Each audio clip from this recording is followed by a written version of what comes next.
João 2. Continuando o nosso estudo sobre o Evangelho segundo João. Já explicamos todo o capítulo 1. Você pode acompanhar aí aqui no canal Firmeza da Verdade.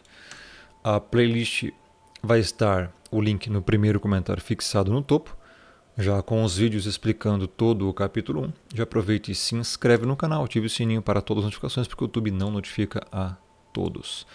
Então vamos lá. Versículo 1 do capítulo 2 de João. 3 dias depois, houve um casamento em Caná da Galileia, achando-se ali a mãe do Messias, a mãe de Jesus, Yahushua HaMashiach, no hebraico. E essa aqui é a mãe verdadeira, né? Vamos dizer assim, a pessoa que literalmente ali deu a luz ao Messias. Muitos confundem com Nossa Senhora. Não é Nossa Senhora. Nossa Senhora acabou sendo aí um termo que o romanismo introduziu na religião. Não, meu irmão, é apenas uma pessoa, uma mulher que gerou o Messias, tá? Infelizmente, endeusaram esta mulher e acabou se gerando uma grave idolatria. Ou você crê no Criador e no Messias, ou você crê em Nossa Senhora como medianeira, que aceita oração e aí lascou. Tá? O Evangelho, meu irmão, é exclusivista. O Messias, quando eu falo em João 14,6, quando nós vamos abordar lá na frente, eu sou o caminho, a verdade e a vida. Ninguém vem ao Pai senão por mim, disse o Messias. Não disse Nossa Senhora, não disse a mãe de Jesus. Acabou. O Evangelho, meu irmão, verdadeiro, ele destrói ilusões. Então, ao final deste vídeo, quando você terminar de ver, você envia este vídeo junto com o link que está aqui embaixo da série inteira sobre o Evangelho segundo João, para aquela pessoa que você quer que creia na verdade, para o seu melhor amigo, para o seu familiar, enfim. Versículo 2. O Messias, Yahushua HaMashiach, Jesus Cristo, também foi convidado para esse casamento com os seus discípulos. Tá? Versículo 3. Tendo acabado o vinho, já estavam lá no casamento e acabou o vinho de tanto beberem. A mãe do Messias disse: eles não têm mais vinho.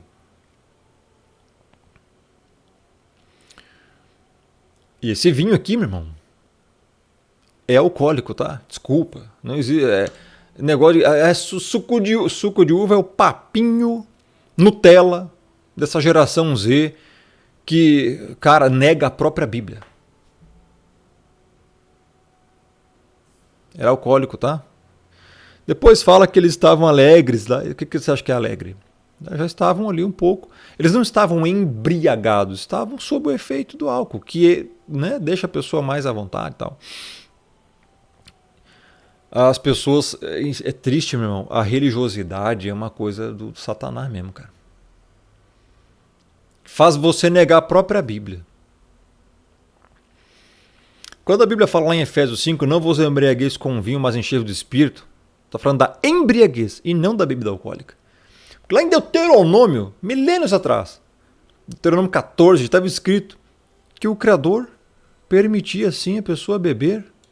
Tem que explicar agorinha, né? Bebida alcoólica. A partir do versículo...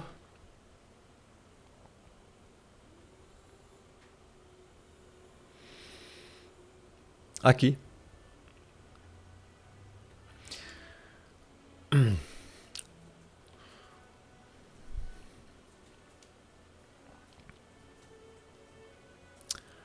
A partir do versículo 25, 26, esse dinheiro dá-lo-ás por tudo que deseja a tua alma, por vacas ou ovelhas, ou vinho, ou bebida forte, ou qualquer coisa que te pedir na alma. O que é vinho e bebida forte, meu? É bebida alcoólica. Já naquela época. O Criador estava determinando que você podia... E aí? Então hoje vem as pessoas com esse pseudo-evangelho Nutella. Não, era suquinho de uva. Não tinha álcool, não. Deixa de ser herege, rapaz. A Bíblia condena a embriaguez, não a bebida alcoólica. Agora, é óbvio que se você tem problema com bebida alcoólica, não beba, cara. Simples assim. Evite o problema. Simples assim, cara.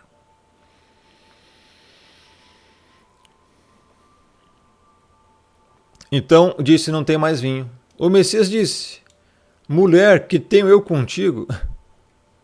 Ainda não é chegada a minha hora. O Messias era muito direto, né? Muito direto. É impressionante, essa frase dele é bem pesada, muitas pessoas confundem. Tem uma semelhança com a parte que os demônios falavam lá, que né, quando os demônios chegam lá, o gadareno lá, que tenho eu contigo, filho do Altíssimo, já vestes nos torturantes do tempo. E aqui o Messias fala: mulher, que tenho eu contigo, ainda não é chegada a minha hora. Era uma expressão para denotar que ainda não era o momento dele. Aí ela fala: então ela falou aos serventes, fazei tudo o que ele vos disser. Ou seja, o Messias aqui ia ordenar agora para a questão do milagre, transformar a água em vinho. Verso 6. Estavam ali 6 talhas de pedra que os judeus usavam para as purificações. E cada uma levava 2 ou 3 metretas. O que é metretas? Era uma unidade de medida, né, de líquidos ali. Aqui, cada talha seria um grande jarro de pedra. Tá? Essas medidas, cada uma levava 2 ou 3 metretas. O total disso seria entre 80 a 120 litros, era bem grande. Tá? Aí você imagina, cara, 80 litros de vinho. Aí você pensa, se isso aqui é só suco de uva, né? Verso 7. O Messias lhe disse: enchei de água as talhas. E eles as encheram totalmente. Tu imagina, encheram de água 80 litros de água, 80 a 120 litros de água. É essa unidade de medida aqui, total. Verso 8. Então lhes determinou: tirai agora e levai ao mestre-sala, que seria o mordomo, né? E eles o fizeram.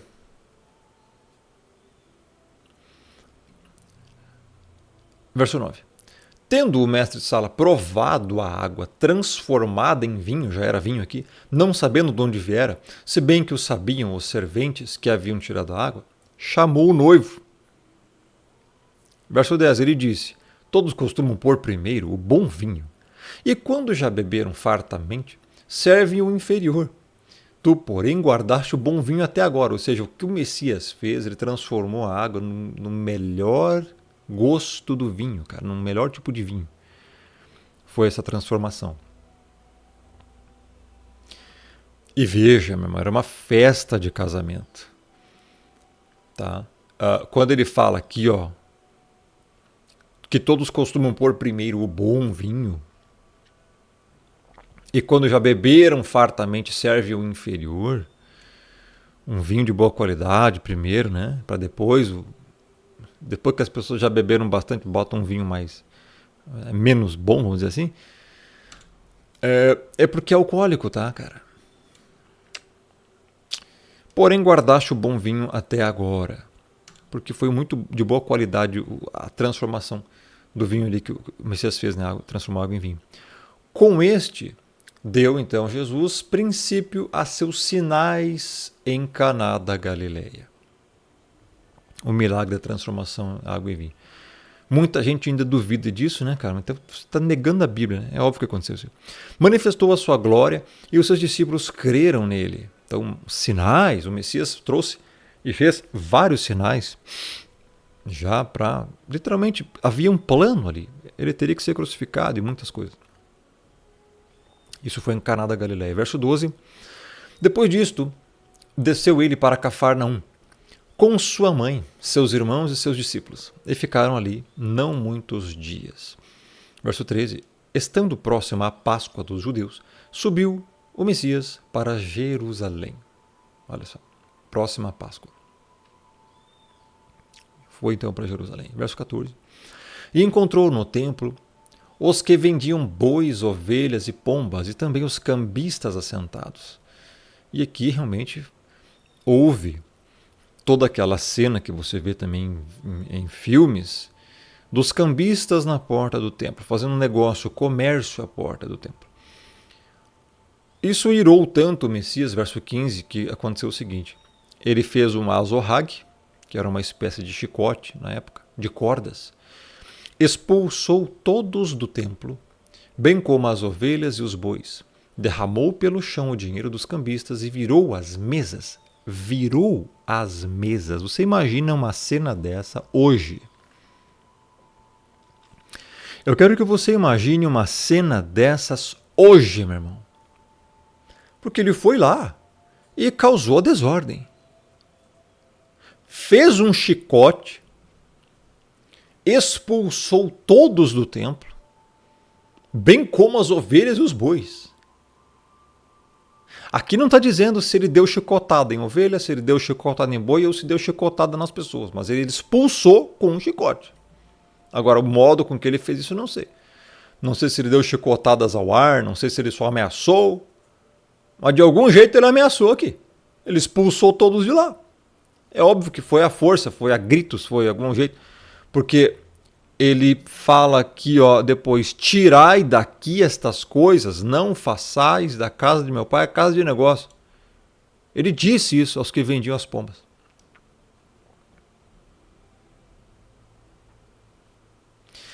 Eu quero que você hoje transporte esta cena dele com um chicote na mão, expulsando os animais e as pessoas de lá, gritando, tire daqui essas coisas, e derramou pelo chão o dinheiro, ou seja, é óbvio que ele pegou o dinheiro que estava nas mesas e jogou no chão, à força, e ainda virou as mesas.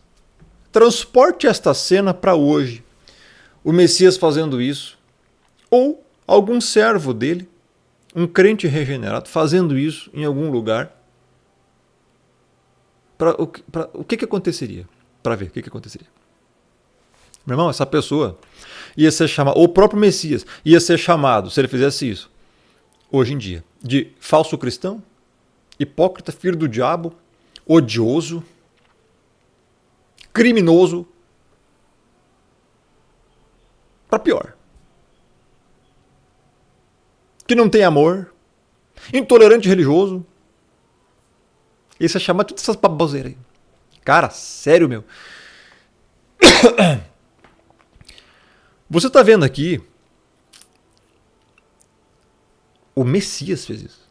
É óbvio que nós não devemos hoje sair por aí fazendo a mesma coisa. Você vai ser preso por causa disso. E assim, antigamente, dava para fazer. Os tempos são outros. Hoje, não é que o Messias não foi sábio. Ele foi, porque ele tinha essa autoridade. O problema é que hoje não seria sábio de nossa parte fazer algo parecido. Porque seria uma coisa inconveniente. Não seria uma forma sábia. As pessoas iriam ter uma visão totalmente negativa do Evangelho e de quem são os crentes. Né? Hoje você tem que pregar a palavra, você tem que conscientizar as pessoas e que o Espírito converta, que o Espírito convença. Né? Infelizmente as pessoas que estão hoje totalmente erradas nessas denominações, e até mesmo nem precisa estar em denominações, cara, no próprio YouTube aí tem um monte de gente errada, cara, crendo em besteira e tudo mais, fazendo tudo errado, ensinando heresia. Não tem como você chegar lá, chacoalhar a pessoa, você está errado, sai daqui. Hoje os tempos são diferentes. Antigamente o Messias poderia fazer isso, né? E fez. Eu não sei como é que... É por isso, meu irmão, que o Messias não vai vir aqui e vai fazer isso aqui de novo. Não vai. Por isso que quando o Messias voltar, vai vir totalmente diferente, velho. Como rei já glorificado, todo, né, poderoso e... já vai vir para julgar, não vai ter esse meio termo aqui que houve. Isso aqui foi um momento. Tá? Mas ele fez isso. Verso 16, já lemos, não façais da casa de meu pai casa de negócio. Eles estavam fazendo comércio lá dentro, um local que não era para isso. Lembraram-se os seus discípulos de que está escrito, o zelo da tua casa me consumirá. Aonde que está isso? Salmo 69, 10. Chorei em jejum, está a minha alma, E chorei. Em jejum está a minha alma, e isso mesmo se me tornou em afrontas. Aqui, logicamente, vamos ver uma outra tradução. Me insultam. Ó. Foi esse insulto aqui. Até quando choro e jejuo, tenho que suportar zombaria. Ou seja, nós encontramos aqui leves diferenças, né? Isso porque não necessariamente, deixa eu voltar aqui agora lá para João 2. A Bíblia tem seus significados, né? Não necessita estar ao pé da letra. Cadê? Água, vinho. Crer, aqui, Cafarnaum, cambistas assentados. O zelo da tua casa me consumirá. Ou seja, devido ao fato de que existe essa questão espiritual do zelo, eles não estavam tendo esse zelo. Esses cambistas estavam só usando, então consumiu, ou seja, estavam afrontando eles, que significa Salmo 69:10. Tá? Ele se indignou, olha, por isso que chorei, em jejum está a minha alma. E isso mesmo se me tornou em afrontas. Tá? 18. Perguntaram-lhe, pois, os judeus, que sinal nos mostras para fazer estas coisas? Olha só, tinham judeus ali naquele momento. Então, perguntaram, que sinal nos mostras para fazer essas coisas aí? Para você vir aqui destruir tudo? Né? O Messias, se fizesse isso hoje, seria criminalizado, preso, né? Dano ao patrimônio, sei lá o que, ameaça, agressão. Tá, se tivesse uma mulher lá, então, lascou, né? Verso 19. O Messias então respondeu, destruí este santuário e em 3 dias o reconstruirei. Aqui já começam coisas bem proféticas. O que significa? Verso 20. Replicaram os judeus. Entenda, meu irmão. Quando fala que os judeus, não é todo judeu, meu irmão. É aqueles que estavam ali, um pequeno grupo de pessoas que estavam ali. Nunca se deve generalizar nada. Então, claro, porque aquele povo ali todo era judeu. Então, os judeus que estavam ali questionaram isso.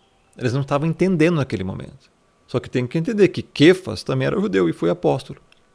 Então como é que todo judeu é? Cara, não generalize, cara, tá? Em 46 anos foi edificado este santuário. Eles estavam entendendo de forma literal, né?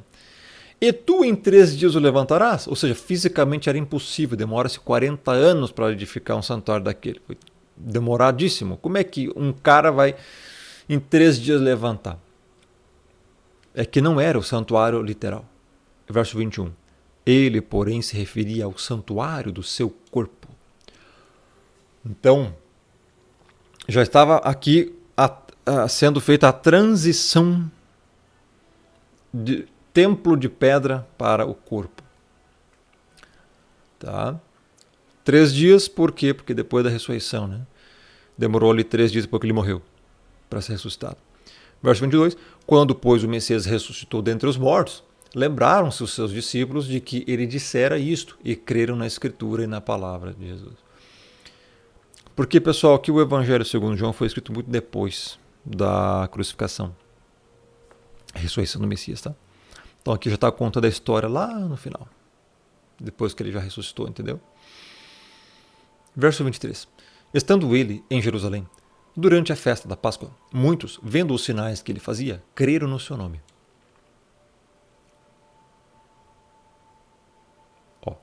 Verso 24. Mas o próprio Jesus, o Messias, não se confiava a eles, porque os conhecia a todos. 25. E não precisava de que alguém lhe desse testemunho a respeito do homem, porque ele mesmo sabia o que era a natureza humana. O Messias, ele já sabia, óbvio, como é a natureza humana. Ele estava presente na criação, ele como Pai, ele mesmo também fez o ser humano. Está em Gênesis 1 isso aí. Então, quando a gente vê isso aqui, a gente entende que o Messias tinha um autoconhecimento do próprio ser humano. Explicação básica, um texto básico também, né, sem muito mistério. O próximo vídeo vai ser sobre João 3. Muito importante aqui. Vai falar de Nicodemos e muitas coisas interessantes. Vai falar aqui sobre o batismo, vai falar sobre, meu irmão, o novo nascimento. Muita doutrina aqui.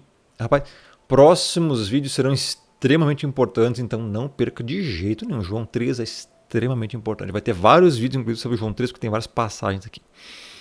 Deixa o like nesse vídeo, compartilha, se inscreva, ative o sininho, porque o YouTube não notifica todos.